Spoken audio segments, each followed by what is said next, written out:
नमस्कार, मी informational queen तुमचे परत एकदा स्वागत करत आहे माझ्या लाडक्या युट्यूब चॅनलवर. तर आज आहे महात्मा ज्योतिबा फुले यांची पुण्यतिथी.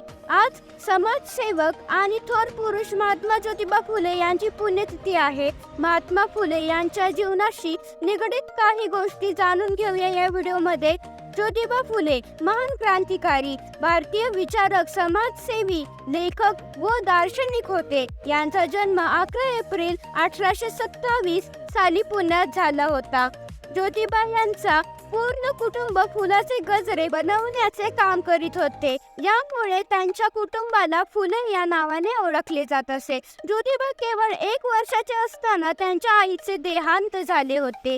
ज्योतिबा फुले यांनी काही काळ मराठीत अभ्यास केला. नंतर शिक्षण सुटलं आणि नंतर वयाच्या 21 वर्षात त्यांनी इंग्रजीत 7वी या वर्गाचा अभ्यास सुरू केला. महात्मा फुले यांचा विवाह 1840 साली सावित्रीबाई यांच्यासोबत संपन्न झाला होता. स्त्रियांची अवस्था सुधारण्यासाठी आणि समाजात त्यांना ओळख प्रदान करण्यासाठी त्यांनी 1854 मध्ये एक शाळा उघडली. ही शाळा देशातील पहिली अशी शाळा होती जी मुलींसाठी उघडण्यात आली होती. मुलींना शिक्षण देण्यासाठी शिक्षिका नसल्यामुळे त्यांनी आपल्या पत्नीला या योग्य बनवले. काही लोकांना सुरुवातीपासूनच त्यांच्या कामात अडथळे घातले. लोकांनी त्यांच्या वडिलांवर दबाव टाकून त्यांना पत्नीसह घरातून हाकलून दिले, तरी ज्योतिबाने हिंमत सोडली नाही आणि मुलींसाठी 3 शाळा उघडल्या. गरीब आणि निर्बल वर्गाला न्याय देण्यासाठी ज्योतिबाने सत्यशोधक समाज स्थापित केले.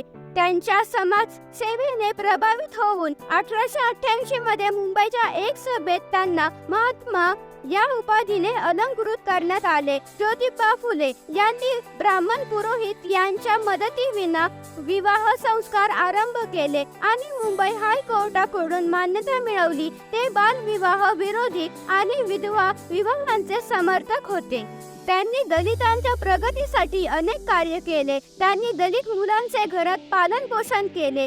परिणाम स्वरूप ते जातीतून बहिष्कृत केले गेले. ज्योतिबा फुले आणि त्यांचं संघटन सत्यशोधक समाजाच्या संघर्षामुळे सरकारने ॲग्रिकल्चर ॲक्ट पास केले. सामाजिक विरोधाला सामोरे जात स्त्री शिक्षणाला पाठिंबा दिला. महात्मा फुले यांनी ज्या काळात स्त्री शिक्षणाला समाजात विरोध केला जायचा, स्त्रीने फक्त चूल मूल सांभाळावे, स्त्रियांना शिक्षण घेणे घराची चौकट ओलांडणे पाप आहे, अशी समाजातील लोकांची विचारधारा होती. त्या काळात स्त्री शिक्षणाला पाठिंबा देण्याचे धाडसी कार्य महात्मा फुले यांनी केले. सर्व सामाजिक विरोधाला सामोरे जात समाजातील लोकांचा रोष सहन करत महात्मा फुले यांनी स्त्री शिक्षणाची मोहीम हाती घेतली होती आणि त्यांच्या या महान शैक्षणिक कार्यात सावित्रीबाई फुले यांनी त्यांना साथ दिली. ही स्त्री शिक्षणाच्या कार्याची सुरुवात महात्मा फुले यांनी आपल्या घरातूनच केली.